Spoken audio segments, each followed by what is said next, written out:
तो हेलो, मेरा नाम है अभिषेक और स्वागत करता हूं बच्चों आप सभी का हमारे इस प्यारे से खूबसूरत से प्लेटफॉर्म पे जिसका नाम है JR कॉलेज। ठीक है, ट्यूटोरियल बोलना जा रहा था। तो जैसा कि आपको पता है कि हमने हमारे इस प्लेटफॉर्म पे केमिस्ट्री के लेक्चर शुरू किए हुए हैं। सही है, हमने केमिस्ट्री के बैच शुरू की हुई है और एक लेसन ऑलरेडी हमने कंप्लीट कर दिया है। ठीक है, अगर आप लोगों ने नहीं देखा होगा तो ज़रूर से देखना।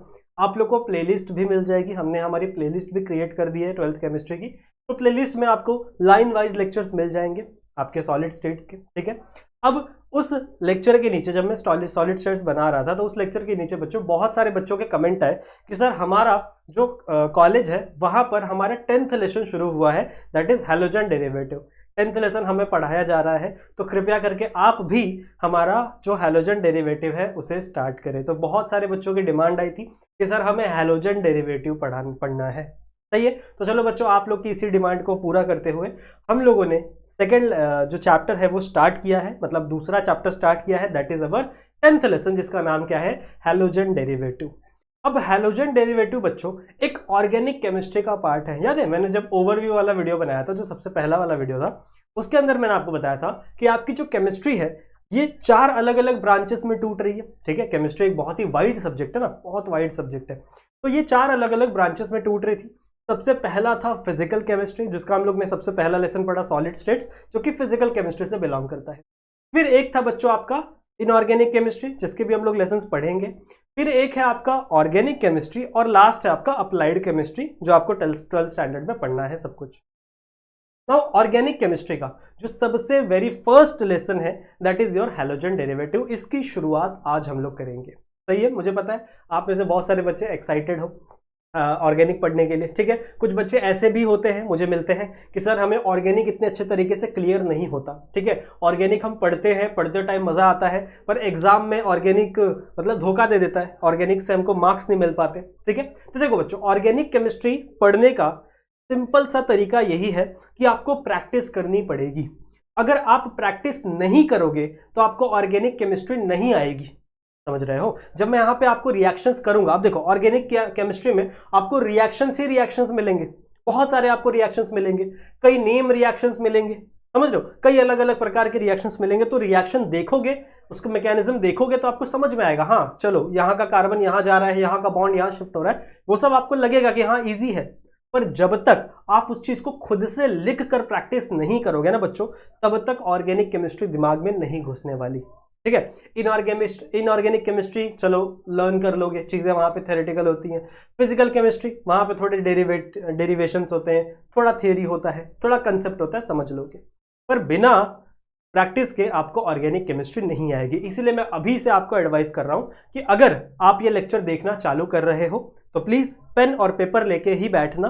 ठीक है, जो भी चीजें मैं बता रहा हूं उसे अपने बुक में as it is note down करना, अपना टेक्स्ट बुक खोलना, टेक्स्ट बुक भी रीड करना। अब देखो सारी चीजें तो ऐसा पॉसिबल नहीं है कि ना वर्ड टू वर्ड में आप लोगों को टेक्स्ट बुक का पढ़ा दूं, कुछ चीजें ऐसी भी हो सकती है जो मेरे से मिस आउट हो जाएंगी, वो भी चीजें आपको टेक्स्ट बुक से पढ़नी है। समझ बात? ठीक है, तो चलो बच्चों आज हम लोग शुरू कर देते हैं इस लेक्चर को। अब देखो ये पहला लेक्चर है, तो मैं आप लोग को थोड़ा सा इंट्रोडक्शन दूंगा।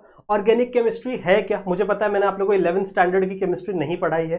सही है, तो मैं थोड़ा सा बच्चों आपको इंट्रोडक्शन बताऊंगा कि ऑर्गेनिक केमिस्ट्री होती क्या है, फिर हम लोग जंप करेंगे आपके हैलोजन डेरिवेटिव। चलेगा? ठीक है, स्टार्ट करते बच्चों।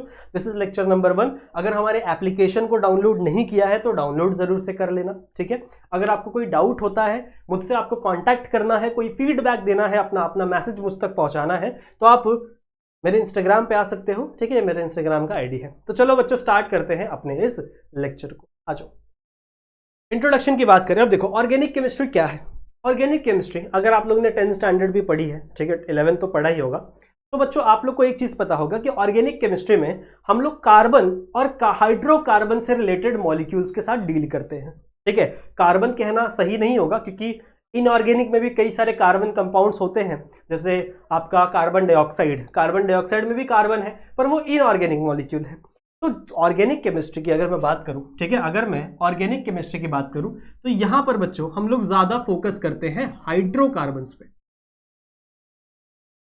ठीक है, किस पे फोकस करते हैं, हाइड्रोकार्बन्स पे। अब what is mean bye hydrocarbon.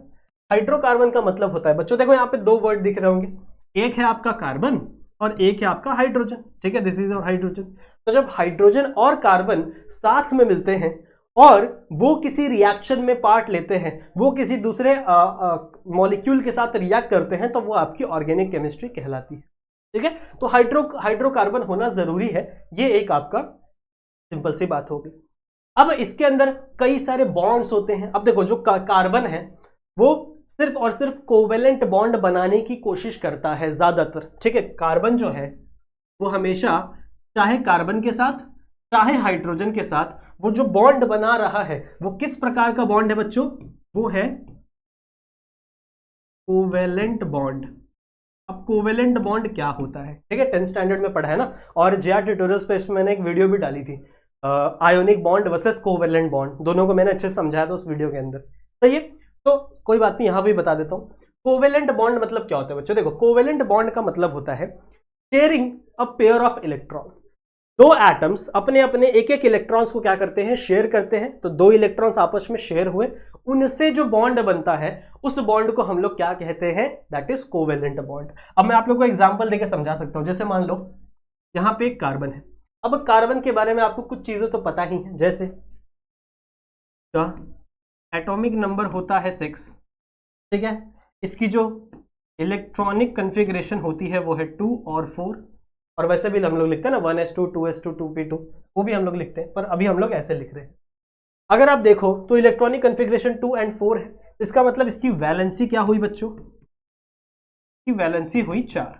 अब आप सभी को पता है कि अगर जिसके भी आउटर मोस्ट ऑर्बिट में 8 इलेक्ट्रॉन होते हैं वो स्टेबल होता है, सही है। जिसके भी आउटर मोस्ट ऑर्बिट में 8 इलेक्ट्रॉन प्रेजेंट होते हैं वो क्या होता है, स्टेबल होता है। स्टेबिलिटी के लिए हमें 8 इलेक्ट्रॉन चाहिए ही चाहिए। इसके पास कितने हैं, 4 इलेक्ट्रॉन। नाउ इसके पास दो ऑप्शन है, इसके पास बच्चों दो ऑप्शन है कि या तो ये 4 इलेक्ट्रॉन को डोनेट कर दे, चारों इलेक्ट्रॉन को डोनेट कर दे और अपना शेल ही खत्म कर दे। तो जब इसका शेल ही खत्म हो गया तो आउटर मोस्ट ऑर्बिट 2 वाला हो जाएगा, पहला के शेल 2 आउटर मोस्ट ऑर्बिट, जो कि क्या हो जाएगा, स्टेबल हो जाएगा, हीलियम गैस कॉन्फ़िगरेशन। पर अगर इसके पास दूसरा ऑप्शन ये भी है कि या तो ये 4 इलेक्ट्रॉन को बच्चों एक्सेप्ट कर ले, 4 इलेक्ट्रॉन को क्या कर ले, एक्सेप्ट कर ले, तब इसके आउटर मोस्ट ऑर्बिट में 8 इलेक्ट्रॉन आ सकते हैं, ठीक है, 8 इलेक्ट्रॉन आ सकते हैं, तभी भी ये स्टेबल हो सकता है। तो दो तरीके हैं, अगर ये इलेक्ट्रॉन को दे देगा तो इसके ऊपर पॉजिटिव चार्ज लग जाएगा, अगर ये इलेक्ट्रॉन को ले लेगा तो इसके ऊपर नेगेटिव चार्ज लग जाएगा। पर कार्बन ऐसा नहीं करता, बोलता है मैं दोनों काम नहीं करूंगा। मैं क्या करूंगा बच्चों, मैं अपने इलेक्ट्रॉन्स को बाकी एटम्स के साथ शेयर करूंगा, ठीक है, बाकी एटम्स के साथ क्या करूंगा, शेयर करूंगा। अब ये कैसे वर्क करता है जरा समझो, इसको मिटाता हूं मैं। नो, कार्बन की वैलेंसी 4। अब देखो ऑर्गेनिक केमिस्ट्री पढ़ रहे हो तो कार्बन के बारे में तो आपको सब कुछ जानना ही होगा। और कार्बन की केमिस्ट्री कितनी है, 4, वैलेंसी कितनी है, सॉरी, इसकी वैलेंसी है 4। तो यहां पे मैं 4 इलेक्ट्रॉन बना रहा हूं, this point shows the electrons of carbon, ठीक है। तो ये कार्बन की वैलेंसी आपकी 4। अब ये कार्बन क्या चाहता है कि मुझे और 4 इलेक्ट्रॉन कहीं से मिल जाए ताकि मैं अपनी जो ऑक्टेट है वो कंप्लीट कर लूं, मतलब जो आउटर मोस्ट ऑर्बिट है उसे ऑक्टेट बना लूं, कंप्लीट कर लूं। तो ये क्या करता है बच्चों, अलग अलग जो इलेक्ट्रॉन, अलग अलग एटम्स है उनके साथ क्या करता है, कोवेलेंट बॉन्ड बनाता है। कैसे देखो, जैसे मान लो हाइड्रोजन है, अब हाइड्रोजन की वैलेंसी 1 होती है, इलेक्ट्रॉन ही 1 होता है, तो ये अपना 1 इलेक्ट्रॉन लेकर आता है यहाँ पे, ये अपना 1 इलेक्ट्रॉन लेकर आता है और इन दोनों के बीच में बॉन्ड बन जाता है। अब सीन ये है कि अगर मैं हाइड्रोजन का इलेक्ट्रॉन काउंट करूंगा तो मैं उसमें इसका इलेक्ट्रॉन भी काउंट करूंगा, तो मैं बोलूंगा भैया कि ये वाला जो इलेक्ट्रॉन है ये हाइड्रोजन के ऑर्बिट में भी है। समझ रहे हो, इसको अच्छे से दिखाने का तरीका कुछ ऐसा है, रुको तो मैं तुम्हें अच्छे से दिखाता हूं तो तुम लोगों को समझ में आएगा। सपोज ये आपका शेल है, ये आपका किसका शेल है, कार्बन का शेल है, थोड़ा अच्छे से बना, ये आपका कार्बन का आउटर मोस्ट शेल है, ठीक है, जिसके अंदर कितने इलेक्ट्रॉन पड़े हुए हैं, 4 इलेक्ट्रॉन। तो 1 इलेक्ट्रॉन यहाँ पे, 1 इलेक्ट्रॉन यहाँ पे, 1 इलेक्ट्रॉन यहाँ पे और 1 इलेक्ट्रॉन यहाँ पे। आराम से पढ़ेंगे धीरे धीरे, समझो पहले, ठीक है। अब यहां से आया हाइड्रोजन, भाई हाइड्रोजन बोला कि मेरे पास है 1 इलेक्ट्रॉन इसके आउटर मोस्ट ऑर्बिट में, तो ये क्या करता है, अपने ऑर्बिट को इसके ऊपर लाए करता है और अपना जो इलेक्ट्रॉन है, अपना जैसे व्हाइट कलर में दिखा रहा हूं इसका इलेक्ट्रॉन, ये इलेक्ट्रॉन क्या कर देता है बच्चों, यहां पर लाकर डाल देता है। अब इस कंडीशन में अगर आप हाइड्रोजन के इलेक्ट्रॉन्स को काउंट करोगे तो कितने इलेक्ट्रॉन है, उस कंडीशन में आप ये वाला इलेक्ट्रॉन और ये वाला इलेक्ट्रॉन दोनों को काउंट करोगे। तो मतलब हाइड्रोजन के पास कितने इलेक्ट्रॉन आ गए, 2 इलेक्ट्रॉन आ गए, हीलियम गैस कॉन्फ़िगरेशन, ये हो गया स्टेबल। और अगर मैं कार्बन के इलेक्ट्रॉन को काउंट करूंगा तो उसमें मैं इन दोनों को भी काउंट करूंगा, समझ रहे हो? तो मतलब उस टाइम पे इसके पास कितने आ गए, 5 इलेक्ट्रॉन आ गए, समझ रहे हो? हम लोग बढ़ रहे हैं ना, 4 से 5 हो गया, 5 से 6 होगा, 6 से 7 होगा। तो ऐसे 4 अगर हाइड्रोजन लग गया, यहां पे एक हाइड्रोजन लग गया, यहां पे एक हाइड्रोजन लग गया, यहां पे एक हाइड्रोजन लग गया, समझ रहे हो? तो अगर 4 हाइड्रोजन लग गया, चारों ने अपना एक एक एक एक इलेक्ट्रॉन दे दिया किसको, इसको दे दिया अपने कार्बन को। तो इस कंडीशन में देखो हर हाइड्रोजन के पास 2 इलेक्ट्रॉन काउंट होगा, लेकिन वहीं अगर कार्बन की बात करो तो कार्बन में ये सारे इलेक्ट्रॉन काउंट हो गया और कार्बन के आउटर मोस्ट ऑर्बिट क्या हो जाएगी, 8 इलेक्ट्रॉन की, समझ रहे हो? तो मतलब ये जो इलेक्ट्रॉन्स है ना बच्चों, जो मैं कह रहा हूं ना, ये दोनों में काउंट होंगे, हाइड्रोजन के इलेक्ट्रॉन में भी काउंट होंगे, कार्बन के इलेक्ट्रॉन में भी काउंट होंगे। तो ये पूरी तरह से ये इलेक्ट्रॉन कार्बन का नहीं है या फिर पूरी तरीके से ये इलेक्ट्रॉन हाइड्रोजन का नहीं है, ये दोनों इलेक्ट्रॉन्स आपस में शेयर हो रहे हैं, ठीक है? दोनों इलेक्ट्रॉन क्या हो रहे हैं बच्चों, आपस में शेयर हो रहे हैं, किसके किसके, कार्बन और हाइड्रोजन के। तो इस शेयरिंग से जो बॉन्ड बनता है, that bond is known as covalent bond, समझ रहे हो? यहां पे एक इलेक्ट्रॉन कंप्लीटली किसी के पास नहीं चला जाता। आयोनिक बॉन्ड में क्या होता है, आयोनिक बॉन्ड में जो नेगेटिव पार्ट होता है ना, जैसे मान लो NaCl है, NaCl ये हम लोग इनऑर्गेनिक में पढ़ेंगे। तो NaCl में क्या होता है, this is your partial negative, this is your partial positive. तो इस केस में क्या होता है, Na का एक इलेक्ट्रॉन कंप्लीटली चला जाता है Cl के पास, समझ रहे हो? ये जो Na का एक इलेक्ट्रॉन है वो कंप्लीटली किसके पास चला जाता है, Cl के पास चला जाता है। तो इस इलेक्ट्रॉन पे Na का कोई भी, हम लोग कह सकते हैं कोई भी हक नहीं है। हम लोग Na का काउंट करने के लिए इस इलेक्ट्रॉन को काउंट नहीं करेंगे, जब Na के इलेक्ट्रॉन्स को हम लोग काउंट करेंगे। ये इलेक्ट्रॉन किसका हो गया है अब, Cl का हो गया है। दैट्स वाई ये आपका क्या हो जाता है, नेगेटिव चार्ज, इलेक्ट्रोनेगेटिव है, समझ रहे हो? और नेगेटिव पॉजिटिव आपके न्यूट्रल हो जाते हैं। तो यहां पे नेगेटिव पॉजिटिव के बीच में बॉन्ड बन रहा है, आयंस के बीच में बॉन्ड बन रहा है, दिस इज कटैन, दिस इज अनायन, तो इसे हम लोग आयोनिक बॉन्ड कहते हैं। यहां पर कोई भी एक इलेक्ट्रॉन कंप्लीटली किसी का नहीं है, ये इलेक्ट्रॉन हाइड्रोजन के साथ, हाइड्रोजन का भी उतना ही है जितना इस कार्बन का है, समझ रहे हो? ठीक है, जैसे अगर आपके घर पे भाई बहन आएंगे, अब आएंगे मतलब आपके घर पे अगर भाई बहन होंगे, तो अगर मम्मी पापा कुछ ला रहे हैं बाहर से खाने के लिए या कुछ भी लाने के लिए, वैसे तो आप झगड़ा करते हो, पर कोई बात नहीं, वो जो मम्मी पापा खाने के लिए ला रहे हैं बाहर से कोई भी चीज़ है, उस पर जितना हक आपका है उतना ही हक आपके सिबलिंग का भी है, समझ रहे हो? उसी तरीके से ये जो इलेक्ट्रॉन्स है ना, इनमें इन दोनों का हक है, दोनों के इलेक्ट्रॉन्स काउंट होंगे, समझ रहे हो? तो ऐसे बॉन्ड को हम लोग क्या कहते हैं, कोवेलेंट बॉन्ड। और हमेशा हम लोग ऐसे नहीं शो करेंगे, हम लोग कुछ इस तरीके से शो करेंगे, कुछ इस तरीके से, समझ रहे हो? ठीक है, तो कुछ इस तरीके से हम लोग शो करेंगे, this is methane, this is your methane, समझ में आई बात? ऐसे ही इथेन होगा, मीथेन, इथेन, प्रोपेन, ब्यूटेन, ये सीरीज आप लोगों ने पढ़ी होगी 10th स्टैंडर्ड में, होमोलोगस सीरीज कहते हैं ना इसे।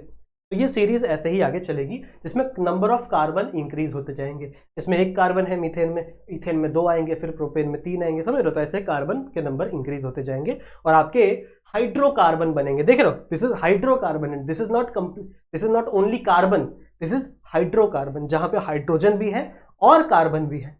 सही है, कार्बन बहुत सारे एटम्स के साथ बॉन्ड बनाता है, पर उसका जो सबसे अच्छा दोस्त है, सबसे प्यारा दोस्त है, वो कौन है, हाइड्रोजन। समझ में आई बात? ठीक है, सो आई होप आप लोग को ये समझ में आ गया कि हाइड्रोकार्बन्स क्या होते हैं, हाइड्रोकार्बन्स कोवेलेंट बॉन्ड कैसे बनाते हैं। अब हम लोग थोड़ा सा देखते हैं बच्चों कितने प्रकार के हाइड्रोकार्बन्स होते हैं, because it is very important for you. अगर आपको ये नहीं पता होगा तो आप नहीं पढ़ पाओगे आगे। अगर बच्चों देखो, हाइड्रोकार्बन्स 2 तरीके के, ध्यान से देखो, हाइड्रोकार्बन 2 तरीके के हैं।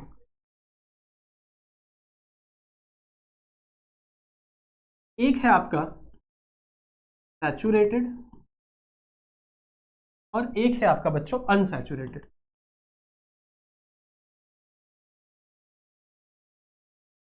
ठीक है, थोड़ा सा मैं बेसिक से आपको पढ़ा रहा हूँ क्योंकि मुझे पता है मैंने आपको 11th स्टैंडर्ड नहीं पढ़ाई है, और ऑर्गेनिक केमिस्ट्री अगर आपको पढ़ना है ना तो आपको ये सब तो आना ही चाहिए। सही है, अगर आप ये अभी सीख लोगे ना तो अगला जो आने वाला लेसन है अमाइन वाला है, और जो आपके लेसन है ईस्टर ईथर वाले, उसके अंदर भी काम आएगा, समझ रहे हो? तो अभी ये थोड़ा सा ध्यान से पढ़ लो।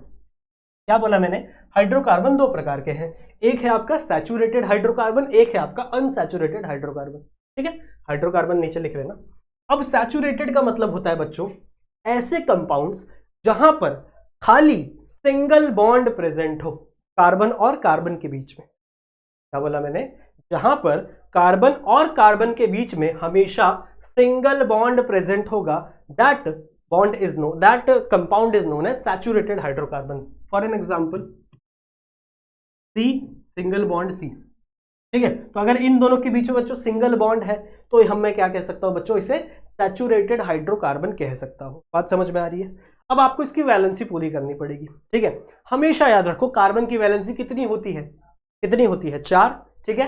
अब अगर आप इस कार्बन को देखो, ध्यान से देखो, अगर आप इस कार्बन को ध्यान से देखोगे बच्चों, ये वाले को, तो ये कार्बन कितने बॉन्ड बनाया हुआ है, अभी तक सिर्फ एक बॉन्ड बनाया हुआ है, तो मतलब और कितने बॉन्ड बनाएगा, 2 3 4, समझ रहे हो, एक बॉन्ड यहां, एक बॉन्ड यहां, एक बॉन्ड यहां।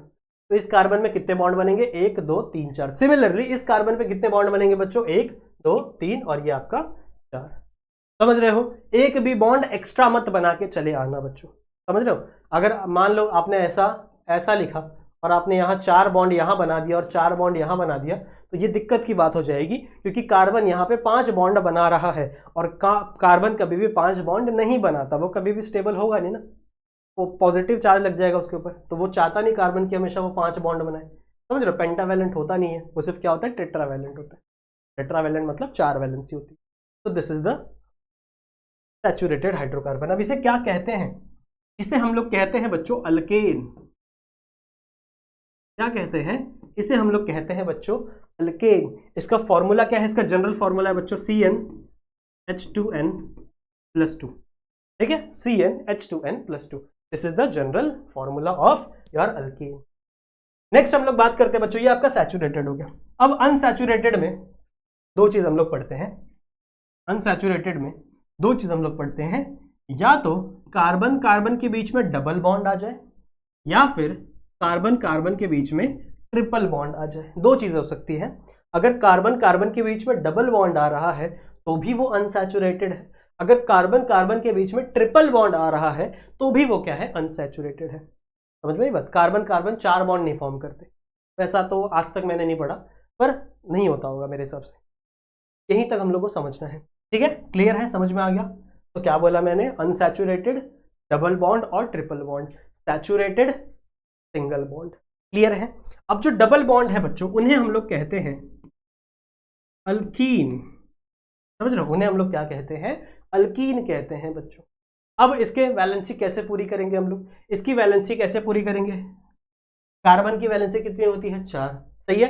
तो ये कार्बन को अगर आप देखो, इस कार्बन को अगर आप देखो बच्चों, तो ये कार्बन ऑलरेडी कितने बॉन्ड बना के बैठा हुआ है, 2 बॉन्ड बना के बैठा हुआ है, ये कार्बन इससे 2 बॉन्ड बना के बैठा हुआ है, तो सिर्फ और सिर्फ 2 बॉन्ड और पड़ेंगे, तो आ जाएगा ना कार्बन 1 2 3 4। सिमिलरली यहां पे भी क्या आ जाएगा, 1 2 3 4।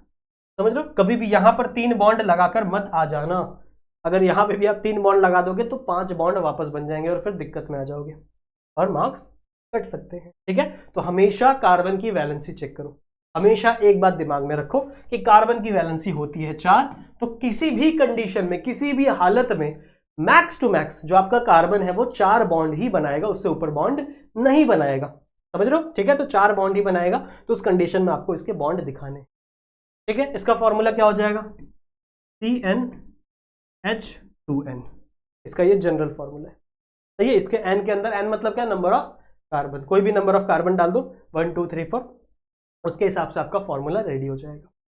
फिर है आपका बच्चों carbon to carbon triple bond, ठीक है, carbon to carbon triple bond मतलब एक कार्बन और दूसरे कार्बन के बीच में 3 बॉन्ड लगे हुए हैं। 3 बॉन्ड है मतलब कितने इलेक्ट्रॉन होंगे, 6 इलेक्ट्रॉन होंगे, एक बॉन्ड मतलब 2 इलेक्ट्रॉन, समझ रहे हो? तो यहाँ पे एक इलेक्ट्रॉन, यहाँ पे एक इलेक्ट्रॉन, यहाँ पे एक इलेक्ट्रॉन, इसको हम लोग कहते हैं बच्चों अल्काइन, अल्काइन, समझ रहे हो? ठीक है, so this is alkyne. Alkyne का जनरल फॉर्मूला क्या है, CnH2n-2, 2n-2, ठीक है। और इसमें एक्स्ट्रा कितने बॉन्ड होंगे, आप देखो कार्बन की वैलेंसी 4 है, इस कार्बन ने ऑलरेडी 3 बॉन्ड बनाया है, तो सिर्फ एक ही बॉन्ड बनाएगा। सिमिलरली इस कार्बन की बात करें तो इसने भी ऑलरेडी 3 बॉन्ड बनाया है, मतलब ये एक ही बॉन्ड बनाएगा, क्लियर है? ठीक है, सो आई होप आप लोग को ये समझ में आ गया कि अल्केन क्या होते हैं, अल्कीन क्या होते हैं और अल्काइन क्या होते हैं, और किसे हम सैचुरेटेड कहते हैं और किसे अनसैचुरेटेड कहते हैं। सिर्फ आपका अल्केन ही बच्चों सैचुरेटेड है, बाकी अल्कीन और अल्काइन आपका क्या है, अनसैचुरेटेड।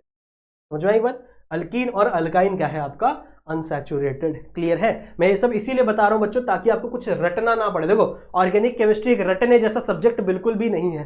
अगर आप सोच रहे हो ना कि रिएक्शंस को बस रट लूंगा रट लूंगा रट लूंगा, नहीं, भूल जाओगे, एग्जाम में धोखा दे देगा ये सब्जेक्ट अगर आप रटने के ऊपर जा रहे हो तो। सही है? तो इसे प्रैक्टिस करो, जितनी चीजें मैं बता रहा हूं उसे कॉपी पेन लो, लिखो, और एक बार नहीं 3 बार 4 बार लिखो ताकि आपको चीजें बेटर तरीके से प्रैक्टिस के हिसाब से समझ में आए। हो गया ये? क्लियर है? ठीक है। एक और ग्रुप होता है बच्चों, एक और चीजें हम लोग को पढ़नी है, ये मिटा देता हूं मैं। ये तो सारे एलिफैटिक हो गए, मतलब स्ट्रेट रिंग वाले। एक होता है बच्चों एरोमेटिक हाइड्रोकार्बन। एरोमेटिक हाइड्रोकार्बन, ठीक है। Now what is mean bye aromatic hydrocarbon? Aromatic hydrocarbon मतलब वो होता है बच्चों जहां पे आपको रिंग मिलेगी, ठीक है, जहां पे आपको रिंग मिलेगी, पर नॉर्मल रिंग नहीं है, इट इज एरोमेटिक रिंग, ठीक है। शायद आप लोगों ने लेसन पढ़ा होगा एरोमेटिक के बारे में। तो हम लोग का बेस्ट एग्जांपल होता है बेंजीन। सही है? तो दिस इज द बेंजीन, जिसे आप कहते हो एरोमेटिक हाइड्रोकार्बन। इसे आप इस तरीके से भी बना सकते हो, और you can make like this. अगर आपको ये बीच में बॉन्ड बनाने में दिक्कत हो रही है तो आप ऐसे बीच में से गोला सा भी बना सकते हो, वो भी राइट। समझ रहे हो? ठीक है। So this is benzene. Benzene is known as aromatic hydrocarbon, ठीक है, या फिर इसे अरीन्स भी कहते हैं। इसे ही हम लोग बच्चों अरीन्स भी कहते हैं। तो अगर आपसे अरीन्स पूछा जाए तो डरना नहीं है, अरीन्स मतलब ही क्या होता है आपका, एरोमेटिक हाइड्रोकार्बन। क्लियर है? समझ में आ गया? तो बच्चों आई होप आप लोगों को इतनी चीजें जो मैंने अभी तक पढ़ाई हैं, थोड़ी बहुत चीजें समझ में आई होंगी, ठीक है। थोड़ी बहुत चीजें जो पढ़ाई, थोड़ी बहुत चीजें समझ में नहीं, थोड़ी बहुत चीजें जो पढ़ाई है वो समझ में आई होंगी, ठीक है। अब ये तो था बच्चों आपका इंट्रोडक्शन का पार्ट, जो आपने शायद 10th स्टैंडर्ड में या 11th स्टैंडर्ड में किसी ना किसी टीचर से या फिर बुक में पढ़ा होगा। अब हम लोग शुरू करते हैं अपने मेन लेसन को, यानी आपके हैलोजन डेरिवेटिव को, ठीक है। अब हम लोग शुरू करते हैं हमारे मेन लेसन को। 20 मिनट इंट्रोडक्शन के लिए काफी अच्छी बात है। चलो अब हम लोग शुरू करते हैं बच्चों हैलोजन डेरिवेटिव। सबसे पहले हम लोग बात करते हैं बच्चों आखिरकार हैलोजन होता क्या है। हैलोजन बच्चों, हैलोजन को हम लोग रिप्रेजेंट करते हैं एक्स से, ठीक है। किससे रिप्रेजेंट करते हैं? एक्स से रिप्रेजेंट करते हैं। अगर मुझे कोई भी जनरल रिएक्शन लिखनी है जहां पे मैं किसी हैलोजन का नाम नहीं डालना चाहता तो मैं वहां पे एक्स डाल दूंगा, ठीक है। उसी तरीके से किसी भी अल्काइल ग्रुप को, ध्यान से सुनना, किसी भी अल्काइल ग्रुप को, चाहे आपका methane, ethane, propane, butane, heptane, hexane, किसी को भी मैं रिप्रेजेंट कर सकता हूं बच्चों आर से। मैं किससे रिप्रेजेंट कर सकता हूं? आर से। अगर मैंने किसी भी जनरल रिएक्शन में आर लिखा हुआ है तो उसका मतलब क्या है कि वहां पे कोई भी आपका अल्काइल ग्रुप प्रेजेंट हो सकता है, ठीक है। आपका कोई भी अल्काइल ग्रुप, चाहे वो मीथेन होगा, इथेन होगा, प्रोपेन होगा, ऐसे कोई भी बड़ा सा ग्रुप हो सकता है। उसी तरीके से हम लोग कहते हैं दैट इज हैलोजन को हम लोग एक्स से रिप्रेजेंट करते हैं। नाउ इसकी हम लोग बात करें बच्चों, तो अगर आप पीरियोडिक टेबल देखोगे तो 17th ग्रुप में जितने भी एलिमेंट्स आते हैं उन्हें हम लोग हैलोजन कहते हैं। अब हैलोजन है क्या? हैलोजन वो एटम्स हैं जिनकी वैलेंसी आपको हमेशा 1 मिलेगी, ठीक है। जिसकी वैलेंसी आपको हमेशा कितनी मिलेगी? 1 मिलेगी। सही है? तो ये हमेशा बच्चों क्या करेंगे? अब ये एक कैसी वैलेंसी पता है? हमेशा ये एक इलेक्ट्रॉन को एक्सेप्ट करना चाहेंगे, ठीक है। हमेशा ये इलेक्ट्रॉन को क्या करना चाहेंगे? एक्सेप्ट करना चाहेंगे। जैसे मैं आप लोग को एक एग्जांपल देता हूं क्लोरीन का, ठीक है। क्लोरीन का एग्जांपल देता हूं। क्लोरीन का जो एटॉमिक नंबर होता है वो होता है 17, पता होगा, आप लोग ने पढ़ा होगा, ठीक है। अगर इसका इलेक्ट्रॉनिक कॉन्फ़िगरेशन देखो तो वो क्या होगा? 2 8 7। सही है? तो लास्ट ऑर्बिट में कितने इलेक्ट्रॉन हैं? जो आपका आउटर मोस्ट ऑर्बिट में उसके कितने इलेक्ट्रॉन है? 7 इलेक्ट्रॉन है। तो मतलब कितने इलेक्ट्रॉन इसको चाहिए अपना ऑक्टेट कंप्लीट करने के लिए? अब देखो जैसा मैं पढ़ाता हूं ना तुम लोगों को कि इसके पास 2 तरीके हैं, या तो अपने 7 इलेक्ट्रॉन डोनेट कर दे या फिर 1 इलेक्ट्रॉन एक्सेप्ट कर ले। अब अच्छा तरीका कौन है? इजी तरीका कौन है? 1 इलेक्ट्रॉन एक्सेप्ट करना, क्योंकि इलेक्ट्रॉन के लेन देन में ना जो एनर्जी लगती है, कितना भी अगर आप इलेक्ट्रॉन को यहां से वहां ट्रांसफर करोगे उसके लिए आपको चाहिए एनर्जी। तो 1 इलेक्ट्रॉन लेना इसके लिए फायदे का सौदा होगा, 7 इलेक्ट्रॉन देना बेवकूफी होगी। तो इलेक्ट्रॉन लेने में विश्वास रखता है। अब अगर आप इलेक्ट्रॉन को एक्सेप्ट कर रहे हो तो आपके एटम्स में नेगेटिव चार्ज बढ़ जाएगा। अगर आप एटम्स को, किसी भी चीज को एक्सेप्ट कर रहे हो तो आपका जो नेगेटिव चार्ज है, नेगेटिविटी है, वो क्या हो जाएगा, बढ़ जाएगा। That's why we call halogens are electronegative. ठीक है, हम लोग क्या कहते हैं कि हैलोजेंस क्या होते हैं बच्चों, इलेक्ट्रोनेगेटिव एटम्स होते हैं। समझ रहे हो, इनके अंदर इलेक्ट्रोनेगेटिविटी हमको देखने के लिए मिलती है। इलेक्ट्रोनेगेटिविटी, समझ रहे हो, इसका मतलब क्या है, electronegativity is a ability to pull the electron. Electrons को अपनी तरफ खींचने की जो एबिलिटी है वो क्या है बच्चों, आपके इलेक्ट्रोनेगेटिविटी कहलाती है। और हैलोजेंस के पास ये इलेक्ट्रोनेगेटिविटी होती है। सही है, तो समझ में आ गया थोड़ा बहुत आप लोग को चीजें। नाउ एक्स से हम लोग रिप्रेजेंट करते हैं हैलोजन। कितने प्रकार के हैलोजन हो सकते हैं, आपका फ्लोरीन हो सकता है, एफ मतलब क्या है आपका, फ्लोरीन हो सकता है। ठीक है, फिर आपका क्लोरीन हो सकता है, Cl। ठीक है, फिर आपका आयोडीन हो सकता है,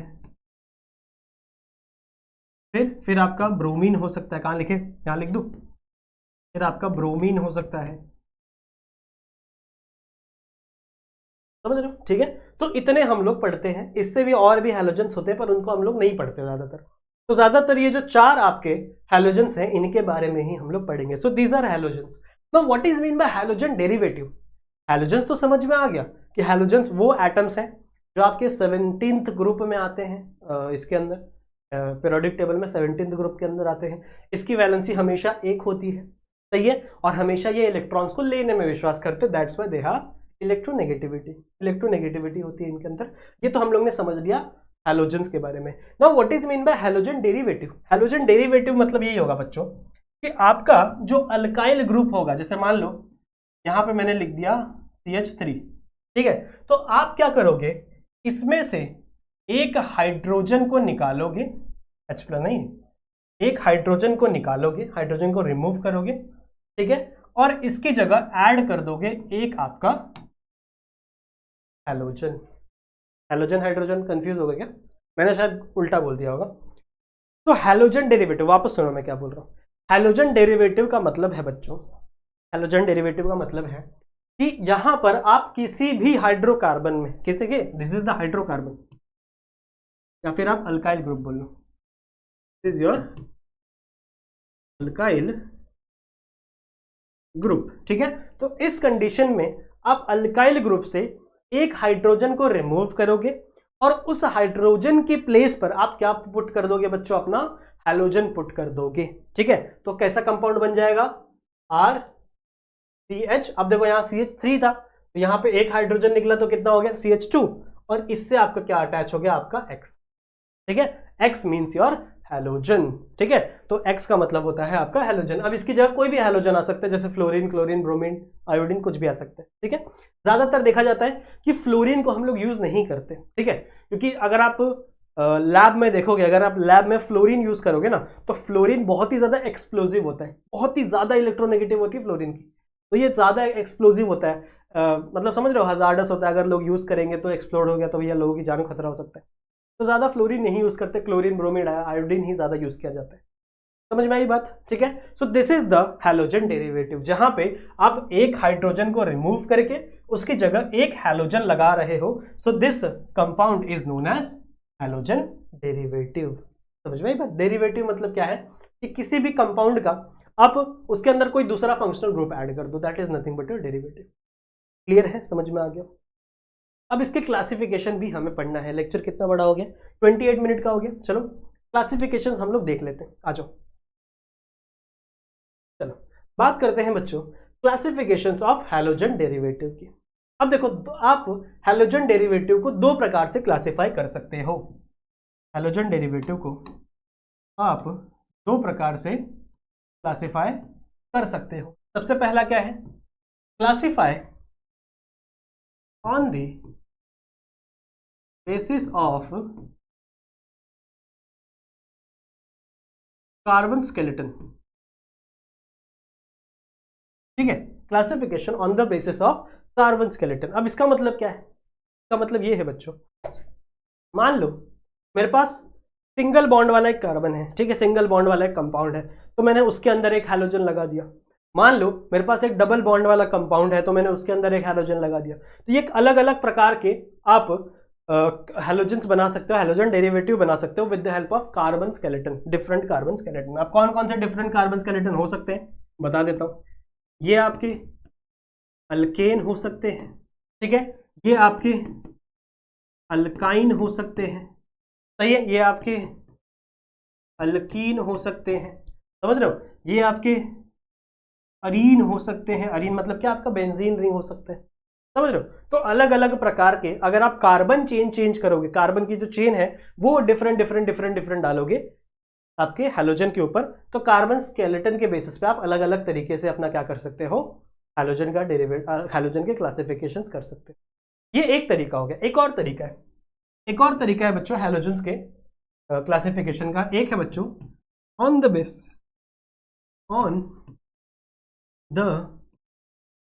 basis of number of halogen atom, ऐसे लिखना चाहिए मेरे को, नंबर ऑफ हैलोजन एटम, ठीक है। अगर आप हैलोजन एटम के नंबर चेंज करके, जैसे मान लो किसी कंपाउंड में आपने एक हैलोजन डाला तो वो आपका मोनो हैलोजन डेरिवेटिव या फिर मोनो हैलोजन कंपाउंड, किसी के अंदर आपने दो हैलोजन डाल दिया तो वो आपका डाई हैलोजन डेरिवेटिव या फिर डाई हैलोजन कंपाउंड, किसी के अंदर आपने तीन हैलोजन डाल दिया तो वो ट्राई हैलोजन डेरिवेटिव या फिर ट्राई हैलोजन कंपाउंड, और अगर किसी के अंदर आपने चार हैलोजन डाल दिया तो वो आपका टेट्रा हैलोजन डेरिवेटिव या फिर टेट्रा हैलोजन कंपाउंड आप उसे कह सकते हैं, सही है, ठीक है। सो इसे हम लोग एक एक करके डिटेल में देखेंगे, इसके कुछ एग्जांपल्स देखेंगे, ठीक है। देखो एग्जाम में 1 या 2 मार्क्स के लिए आपसे कभी कभी क्लासिफिकेशन पूछा जा सकता है, वैसे क्लासिफिकेशन तो आता नहीं है पर कभी कभी आपसे क्लासिफिकेशन पूछ लिया जाता है, तो जो भी चीजें मैं समझा रहा हूं पढ़ लो। और हाँ, क्लासिफिकेशन आप अभी नहीं समझोगे तो शायद आपको ये पूरा लेसन ही नहीं समझ में आएगा, समझ रहे हो, ठीक है। तो जितने भी नाम बताऊंगा, जितने भी क्लासिफिकेशंस बताऊंगा वो थोड़ा सा ध्यान से देखेंगे, क्लियर है। तो ये क्लासिफिकेशन समझ में आया, ठीक है। अब आ जाओ हम लोग बात करते हैं बच्चों आपके क्लासिफिकेशंस की डिटेल में थोड़ी सी। सबसे पहला है बच्चों classification based on hydrocarbon skeleton, ठीक है, classification based on hydrocarbon skeleton. Hydrocarbon skeleton की मैं बात करूं अगर, तो कैसे कैसे हो सकता है, या तो मान लो आपका सबसे पहला है आपका अल्केन, ठीक है, सबसे पहला क्या है आपका अल्केन। मान लो आपका है एक कंपाउंड CH3 CH2 और इसके ऊपर आपने लगा दिया एक क्लोरीन, ठीक है, CH2 CH3 CH2 और इसके ऊपर आपने लगा दिया एक क्लोरीन। अब आप एक लगाओ, दो लगाओ, चार लगाओ, कोई दिक्कत की बात नहीं है। अभी हम लोग सिर्फ पढ़ रहे हैं अल्केन की, मतलब आपका जो कार्बन और कार्बन है उसमें हमेशा सिंगल बॉन्ड ही होना चाहिए, आपका जो कार्बन और कार्बन है उसमें हमेशा सिंगल बॉन्ड ही होना चाहिए, ठीक है। सो ऐसे स्ट्रक्चर को हम लोग क्या कह सकते हैं, ऐसे स्ट्रक्चर को हम लोग क्या कह सकते हैं बच्चों, दिस इज योर अल्केन। अब आप ऐसे भी लगा सकते हो, ये पहला तरीका है। आप ऐसे भी लगा सकते हो CH2 CH3 और यहां पे एक Cl लगा सकते हो, ठीक है, दिस इज ऑल्सो, ये भी आपका एक तरीका है। या फिर आप CH3 C CH3 CH3 और Cl आप इस तरीके से भी लगा सकते हो। अगर आप तीनों के तीनों कंपाउंड को अगर आप ध्यान से देखो तो तीनों कंपाउंड में क्या है बच्चों, आपके अल्केन प्रेजेंट है, ठीक है। सो इस कंपाउंड को हम लोग कहेंगे हेलो अल्केन, समझ रहे हो, हेलो अल्केन मतलब आपका अल्केन ग्रुप है और उसके अंदर हम लोग ने क्या लगाया हुआ है, हैलोजन लगाया हुआ है। अब अगर आप तीन अलग अलग कंपाउंड देख रहे हो तो इसके तीन अलग अलग क्लासिफिकेशन इसके अंदर और है। क्या बोल रहा हूं मैं, समझो क्या बोल रहा हूं, समझो, यही हमको डिटेल में पढ़ना भी है इस पूरे लेसन में, ठीक है। तो अगर आप इस कार्बन को देखो, ठीक है, सॉरी इस क्लोरीन को देखो, तो ये जो क्लोरीन है बच्चों ये कार्बन से अटैच है, ये जो क्लोरीन है इस कार्बन से अटैच है। तो क्लोरीन जिस भी कार्बन से अटैच होता है उसे हम लोग अल्फा कार्बन कहते हैं, ठीक है। तो ये क्लोरीन का अल्फा कार्बन कौन सा है, ये है। इस क्लोरीन का अल्फा कार्बन कौन सा है, ये है। और इस क्लोरीन का अल्फा कार्बन कौन सा है, ये है। अल्फा कार्बन समझ में, अल्फा कार्बन मतलब होता है बच्चों कि आपका जो फंक्शनल ग्रुप है यहाँ पे आपका फंक्शनल ग्रुप क्या है, क्लोरीन। तो आपका जो फंक्शनल ग्रुप है वो जिस कार्बन से अटैच है, जिस कार्बन से वो डायरेक्टली अटैच है, that carbon is known as alpha carbon. समझ में आई बात, उसे हम लोग क्या बोलते हैं बच्चों, अल्फा कार्बन। क्लियर है।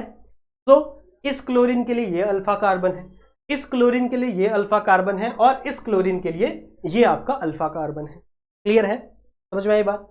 अब अगर आप ध्यान से देखो तो ये अल्फा कार्बन सिर्फ एक कार्बन से अटैच्ड है, ठीक है, ये जो अल्फा कार्बन है ये सिर्फ एक कार्बन से अटैच है। तो ऐसे कंपाउंड को हम लोग कहेंगे प्राइमरी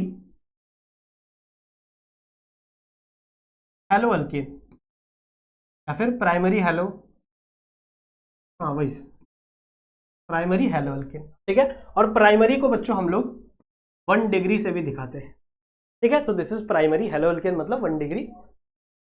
अगर आप इस अल्फा कार्बन को देखो तो ये अल्फा कार्बन बच्चों 2 कार्बन से लिंक है, ठीक है ना। ये अल्फा, देखो ये अल्फा कार्बन सिर्फ एक कार्बन से लिंक था, तो ये आपका प्राइमरी था। अगर आप इस अल्फा कार्बन को देखोगे तो ये 2 अलग अलग कार्बन से लिंक है, ये वाला एक कार्बन है और ये वाला, इसीलिए इसे हम लोग क्या बोलते हैं बच्चों, 2 डिग्री या फिर 2 नॉट, जिसे हम लोग सेकेंडरी हेलो अल्केन कहेंगे। समझ रहे हो, इसे हम लोग क्या कहेंगे, this is a secondary hello alkane. समझ रहे हो, secondary hello alkane, secondary hello alkane कह लो, सेकेंडरी हैलाइड कह लो, चलेगा। If you talk about this, इस अल्फा कार्बन को देखो, ये जो अल्फा कार्बन है बच्चों ये 3 कार्बन से लिंक है, यहां पे, यहां पे और यहां पे। तो इसे हम लोग कहेंगे 3 डिग्री या फिर यार टर्शरी हैलाइड, TARTARY। क्या होता है टर्शरी का स्पेलिंग, कहीं कहीं आई लगता है, टर्शरी, देख लेना यार, कभी कभी स्पेलिंग स्लिप हो जाती है मेरे माइंड से, ठीक है। So this is your tertiary या फिर 3 डिग्री। तो समझ में आ गया प्राइमरी क्या होता है, सेकेंडरी क्या होता है, टर्शरी क्या होता है। इन्हीं सबको हम लोग पूरे लेसन में पढ़ने वाले हैं, और कुछ नहीं है, लेसन इजी लेसन है, ट्राई करेंगे जल्दी खत्म हो जाए, ठीक है। पर बहुत सारी इंपॉर्टेंट चीजें हैं, बहुत सारे नेम रिएक्शंस हैं, ठीक है। तो जैसे सैंडमेयर रिएक्शन, तो मैं हमेशा बच्चे लोग को एक चीज रिकमेंड करता हूँ कि अगर आप नेम रिएक्शन पढ़ रहे हो ना, तो हमेशा नेम रिएक्शन की एक अलग से बुक बना लो, ठीक है। एक अलग 100 पेजेस की बुक लो, और उसमें खाली नेम रिएक्शन ही लिखो, जितने भी आपके ऑर्गेनिक में नेम रिएक्शन है, जितने आपके 3-4 लेसन्स के अंदर, उसमें जितने भी नेम रिएक्शन है उसे एक अलग से बुक में लिखो 100 पेजेस की, ठीक है। और ये तरीका काम करता है, बच्चों को नेम रिएक्शंस नहीं याद होते हैं, पर अगर आप ये चीज फॉलो करोगे, वहां प्रैक्टिस करोगे अलग बुक बना के, तो आपको चीजें याद रहेंगी। समझ रहे हो। देखो बाकी रिएक्शंस में क्या होता है ना, कि नाम सुन के हमको रिएक्शन पता चल जाता है क्या होने वाला है, जैसे हैलोजिनेशन, जैसे हाइड्रो का अपना आपका हाइड्रोकार्बन हाइड्रेशन, ठीक है, अलग अलग टाइप के रिएक्शंस। तो नाम सुन के हमको पता चल जाता है, क्लोरीनेशन, ब्रोमिनेशन, तो क्लोरीनेशन में क्लोरीन ऐड होगा, ब्रोमिनेशन में ब्रोमीन ऐड होगा, हैलोजिनेशन मतलब कोई हैलोजन ऐड होने वाला है, समझ रहे हो। लेकिन कुछ ऐसे नेम रिएक्शंस होते हैं जैसे विटिग रिएक्शन, सैंडमेयर रिएक्शन, तो ये नाम रिएक्शन है जो साइंटिस्ट ने खोजे उसके नाम पे रखे हुए, तो इससे हमको चीजें नहीं याद होती ना, बच्चों का सबसे ज्यादा डाउट इसी में रहता है। तो आप एक काम करो, 100 पेजेस की एक बुक बनाना, उसमें खाली आपको नेम रिएक्शंस लिखना और इसे प्रैक्टिस करना। जब आप एग्जाम टाइम होगा तो सिर्फ उस बुक को देखोगे, आपके सारे नेम रिएक्शन रिवाइज हो जाएंगे। सही है, तो ये जरूर से करना। समझ में आ गया ये। तो ये है आपका बच्चों अल्केन से हमने बनाया हेलो अल्केन। नेक्स्ट है आपका अल्कीन। अगर अल्कीन के ऊपर, अब तो देखो आपको चीजें समझ में आ रही होंगी ना, अब तो आपको चीजें अच्छे से समझ में आ रही होंगी। नेक्स्ट क्या है, नेक्स्ट क्या है, अगर आपने, नेक्स्ट क्या है बच्चों, अगर आपने अल्कीन के ऊपर क्या लगा दिया, अल्कीन के ऊपर क्या लगा दिया आपका क्लोरीन, या फिर कोई भी एक्स लगा दिया, कोई भी हैलोजन लगा दिया, तो वो आपका क्या बन जाएगा, हेलो अल्कीन, हेलो अल्कीन। समझ में आई बात, ठीक है, हेलो अल्कीन। ये क्लियर है, ये क्लियर है। आई होप आप लोगों को चीजें समझ में आ रही होंगी।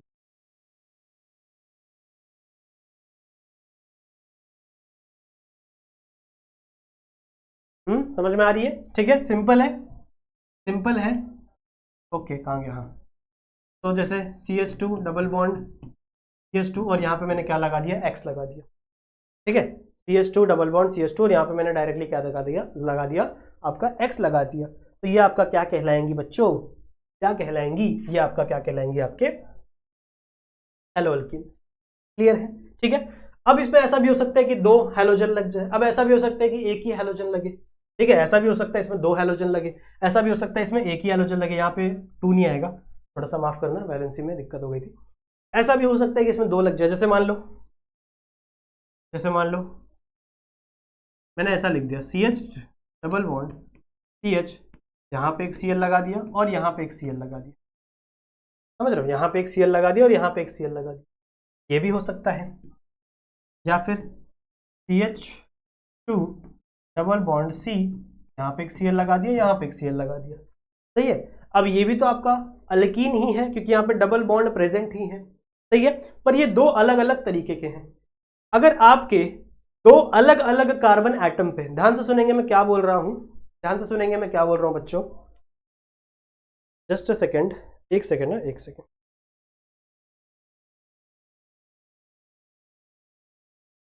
ठीक है। ध्यान से सुनेंगे मैं क्या बोल रहा हूं।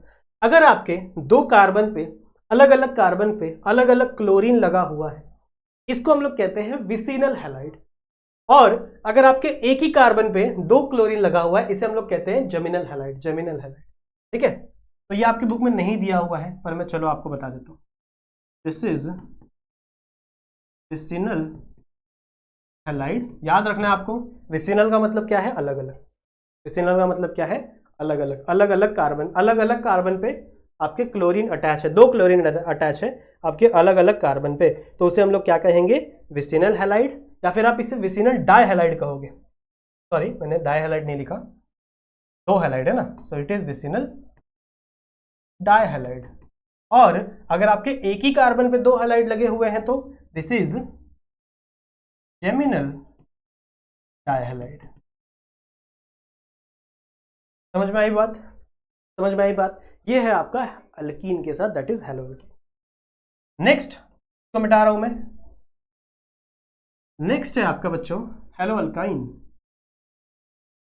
सबको हेलो कहेंगे और हेलो बोल बोल के सबसे हम लोग अपना रिश्ता जोड़ेंगे भैया। सही बात है कि हमको पढ़ना है, सबके बारे में हमें जानना तो चाहिए।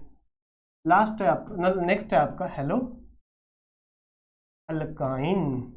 अब हेलो अल्काइन भी सिंपल है, कुछ नहीं है, सिर्फ कहीं भी आपका कार्बन ट्रिपल बॉन्ड कार्बन होना चाहिए और उसके अंदर क्या लगा देना चाहिए, कोई भी एक आपका हेलोजन, ठीक है। अब यहाँ पे आप एक H लगा दो क्योंकि आपकी यहाँ पे वैलेंसी पूरी करनी थी ना।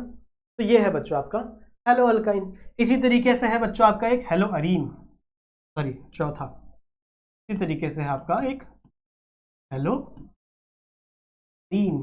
तो मैंने क्या सिखाया था, अरीन का मतलब क्या होता है, मैंने आपको सिखाया था बच्चों, अरीन का मतलब होता है आपके एरोमेटिक कंपाउंड। जैसे मान लो आपका बेंजीन रिंग और बेंजीन, सब इसी के बारे में बताते हैं ना, दिस और बेंजीन रिंग, ठीक है। तो अगर आप बेंजीन के ऊपर कोई भी अपना एक हैलाइड ग्रुप लगा दोगे तो ये क्या बन जाएगा आपका हेलो अरीन, सही है। ये बेंजीन है। एक और आपको दिखाऊं, ऐसे दो बेंजीन अगर एक साथ जुड़ गए, मान लो दो बेंजीन अगर बच्चों एक ही साथ जुड़ गए तो इसे हम लोग क्या कहते हैं, नैप्थेलिन। यहाँ पे हम लोग ने एक एक्स लगा दिया। नैप्थेलिन बॉल आती है, आप लोगों ने सुन देखा होगा, कपड़ों में हम लोग रखते हैं ना बारिश के टाइम पे ताकि कपड़ों से स्मेल ना आए, सही है। तो वो नैप्थेलिन, नैप्थेलिन के ऊपर मैंने एक्स लगा दिया, ठीक है, हेलो नैप्थेलिन, हेलो, क्लियर है। सो ये है बच्चों कार्बन स्केलेटन के ऊपर, अगर कार्बन स्केलेटन में अगर आप चेंजेस लाओगे तो इन इन तरीके के, इन इन क्लासिफिकेशंस के आप अलग अलग हैलोजेंस देख सकते हो, अलग अलग हैलोजन के कंपाउंड देख सकते हो। ये एक तरीका हो गया आपके क्लासिफिकेशन का। अब एक और तरीका है आपके क्लासिफिकेशन का, ठीक है, ये मैंने नीचे ही लिख दिया, पता नहीं कहाँ है। Classification based on number of halogen atom, ठीक है, classification based on number of halogen atom, number of halogen atom पे क्लासिफिकेशन बेस्ड है। तो कितने हो सकते हैं, अलग अलग हो सकते हैं भैया। एक हो सकता है आपका मोनो हैलोजन, सही है। एक हो सकता है बच्चों आपका मोनो हैलोजन कंपाउंड, सही है। एक हो सकता है आपका डाई हैलोजन कंपाउंड, एक हो सकता है आपका ट्राई हैलोजन कंपाउंड, और एक हो सकता है बच्चों आपका टेट्रा हैलोजन कंपाउंड। अभी आपके बुक में नहीं दिया हुआ है टेट्रा वाला, और कोई बात नहीं, आपको जानना जरूरी है। तो टेट्रा वाले भी होते हैं, ठीक है। तो on the basis of number of halogen, ठीक है, नंबर ऑफ हैलोजन पे आप ऐसे अलग अलग प्रकार के हैलोजन्स बना सकते हो, अलग अलग प्रकार के कंपाउंड्स बना सकते हो। अगर किसी भी कंपाउंड में, चाहे वो अल्कीन हो, अल्काइन हो, अरीन हो, कुछ भी हो, अगर उसके अंदर सिर्फ एक ही हैलोजन प्रेजेंट है, ओनली वन हैलोजन, तो वो किसके अंदर आएगा बच्चों? मोनो हैलोजन में। ये हमारा इंपॉर्टेंट है, पूरे लेसन में इसी को पढ़ना है, ठीक है। अगर एक कंपाउंड में दो हैलोजन पड़े हो, ठीक है, दो हैलोजन से ज्यादा पड़े हो, जैसे अभी हम लोग ने पढ़ा ना जेमिनल विसिनल, तो अगर वैसा कंपाउंड हो तो उसे हम लोग क्या कहेंगे? Di halogen. दो है तो डाई।